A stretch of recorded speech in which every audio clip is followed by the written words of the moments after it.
क्या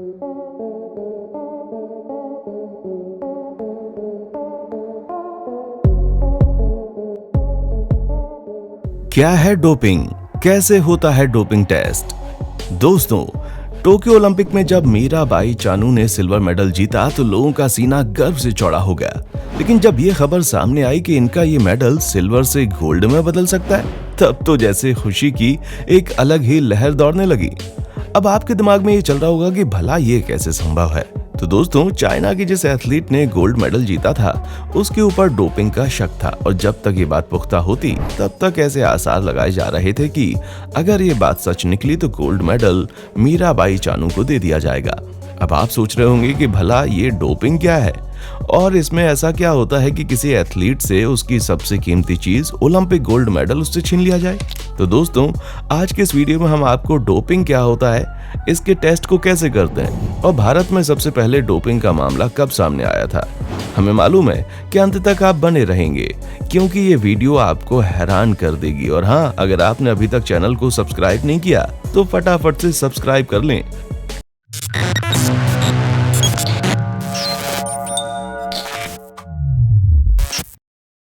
क्या होती है डोपिंग? दोस्तों, जब बात डोपिंग की आती है तो इसका सीधा सा मतलब यह है कि किसी खिलाड़ी ने अपनी परफॉर्मेंस को बेहतर बनाने के लिए कुछ ऐसे ड्रग्स अपने अंदर डाले हैं जो अचानक से ही उनकी बॉडी में एक अलग लेवल की एनर्जी डाल देता है, जिसकी वजह से किसी भी खेल को खेलने के दौरान खिलाड़ी इतना ज्यादा ऊर्जावान महसूस करते हैं कि उन्हें लगता है मानो वो सुपरमैन बन गए, जिससे वो कठिन से कठिन काम को भी आसानी से कर सकते हैं। अब जाहिर सी बात है कि एक इंसानी शरीर की अपनी सीमाएं होती हैं, जैसे कि कोई इंसान ज्यादा से ज्यादा एक सीमित ऊंचाई तक उछल सकता है, कोई एक सीमित रफ्तार तक दौड़ सकता है और उसी हर चीज की एक सीमा होती है। लेकिन जब उसी सीमा को लांघ कर कोई खिलाड़ी सबसे बेस्ट बनना चाहता है तो वो डोपिंग के चक्कर में पड़ जाता है और कुछ ऐसे ड्रग्स अपने अंदर डाल देता है जो कि उनकी बॉडी के लिए बिल्कुल भी सही नहीं होते। यहाँ तक कि कई बार तो डोपिंग के चक्कर में खिलाड़ियों की मौत भी हो जाती है। लेकिन फिर भी 4 साल में एक बार आने वाले ओलंपिक गेम में हिस्सा लेकर अपने देश के लिए मेडल लाना और फिर लाइफ टाइम तक दौलत और शोहरत भरी जिंदगी जीना हर खिलाड़ी का सपना होता है, जिसे पूरा करने के लिए वो डोपिंग का सहारा लेते हैं। वैसे ये कोई नई बात नहीं है, डोपिंग ने प्राचीन खेलों को भी बहुत ज्यादा प्रभावित किया है। अगर हम इतिहास काल में जाएं तो ये पता चलता है कि प्राचीन ग्रीक खिलाड़ी भी दूसरों को हराने के लिए डोपिंग का इस्तेमाल करते थे, क्योंकि जाहिर सी बात है कि खिलाड़ी की बढ़ती हुई उम्र उसके लिए किसी समस्या से कम नहीं है, क्योंकि वो अपने आप को हमेशा के लिए दमदार नहीं बनाकर रख सकता। समय के साथ स्टेमिना में कमी होना लाजमी है।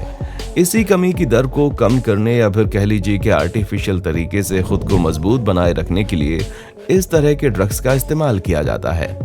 कैसे करते हैं खिलाड़ी डोपिंग? दोस्तों, किसी भी खिलाड़ी की जिंदगी में जितना ज्यादा जरूरी उसका खेल होता है, उतनी ज्यादा जरूरी ये भी होता है कि लोग उसके खेल के जरिए उसे पहचाने।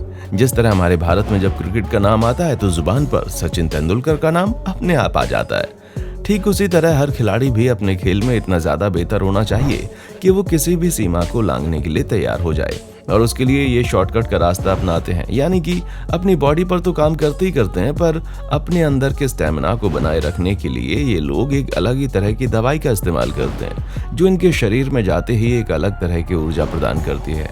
अब अगर ये चाहें तो इसे टैबलेट के रूप में अपने शरीर के अंदर डाल सकते हैं या फिर इंजेक्शन के रूप में डाल सकते हैं। और अगर कोई इन दोनों ही रास्तों को नहीं अपनाना चाहता तो वो एनर्जी ड्रिंक के माध्यम से इस तरह के ड्रग्स का इस्तेमाल करता है। यहाँ तक कि इसे खाने पीने की चीजों में भी मिला दिया जाता है। डोपिंग कितने प्रकार की होती है? जैसा कि हम आपको पहले भी बता चुके हैं, डोपिंग के इस्तेमाल से खिलाड़ियों को हर बार फायदा हो ये बिल्कुल जरूरी नहीं है। ऐसी बहुत सी दवाइयां हैं जो लंबे समय के बाद खिलाड़ियों के लिए घातक साबित होती हैं। वाडा यानी कि वर्ल्ड एंटी डोपिंग एजेंसी है जो कि खिलाड़ियों द्वारा इस्तेमाल किए जाने वाले डोपिंग से जुड़ी सभी चीजों की देखरेख करती है और इन एजेंसीज ने डोपिंग के दौरान काम में ली जाने वाली दवाइयों को 5 अलग अलग कैटेगरीज में रखा है। सबसे पहले स्टेरॉइड, दूसरा पेप्टाइड हार्मोन, तीसरा नार्कोटिक्स, चौथा डायूरेटिक्स और 5वां ब्लड डोपिंग। अगर हम सबसे पहले स्टेरॉइड की बात करें तो दोस्तों, हमारे शरीर में स्टेरॉइड पहले से ही मौजूद होता है, जैसे कि टेस्टोस्टेरोन। अब पुरुष खिलाड़ी अपने शरीर में मांसपेशियों को बढ़ाने के लिए स्टेरॉइड का इंजेक्शन लेते हैं जो उनके शरीर की मांसपेशियों को तेजी से बढ़ाने का काम करता है। दोस्तों, दूसरे नंबर पर आने वाले पेप्टाइड हार्मोन के बारे में हम आपको बता दें कि स्टेरॉइड की तरह ये भी शरीर में मौजूद होता है।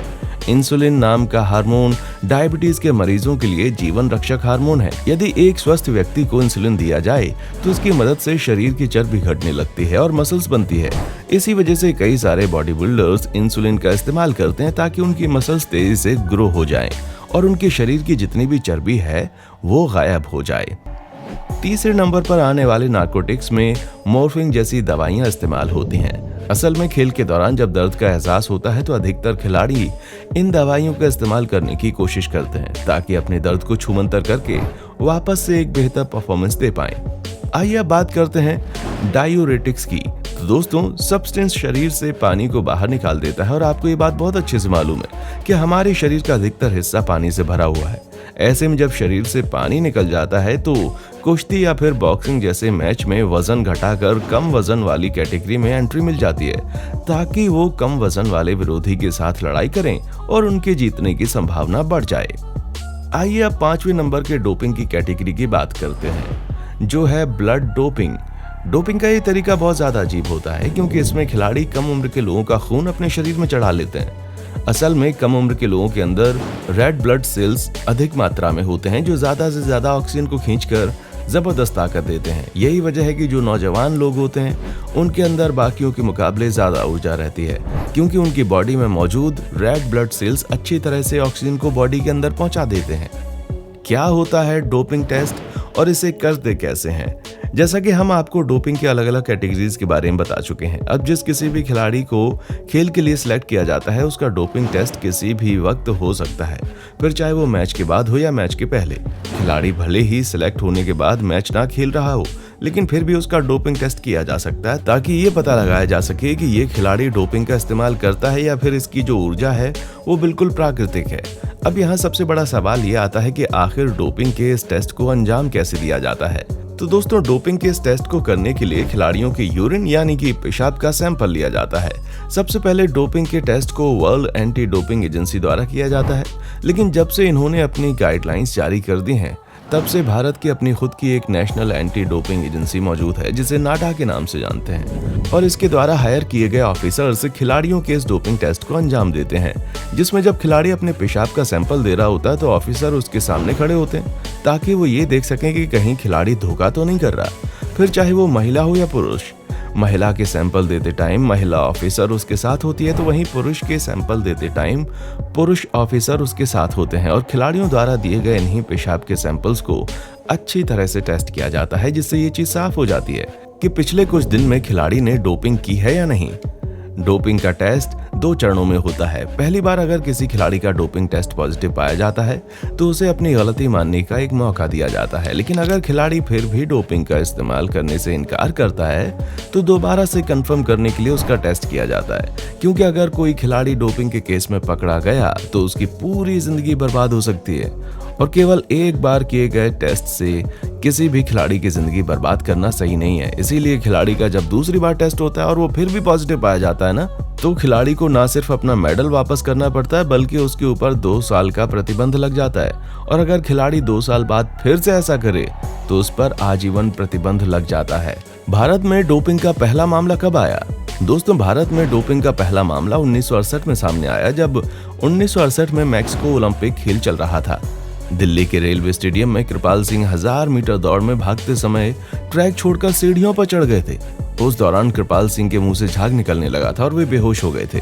जब जांच की तो पता चला कि कृपाल ने ताकत बढ़ाने वाला पदार्थ ले रखा था ताकि वो मैक्सिको ओलंपिक्स के लिए क्वालिफाई कर सकें और फिर इसी के बाद भारत में डोपिंग के कई सारे मामले आने शुरू हो गए। अब आपका डोपिंग के बारे में क्या कहना है? कमेंट करके हमें जरूर बताएं और इसी तरह की वीडियोस को देखते रहने के लिए हमारे चैनल फैक्ट मंत्रा को लाइक, शेयर और सब्सक्राइब करना ना भूलें। देखने के लिए शुक्रिया। दोस्तों, आपको स्क्रीन पर 2 और वीडियोस दिखाई दे रही हैं, जिसे देखने के लिए स्क्रीन पर क्लिक करें।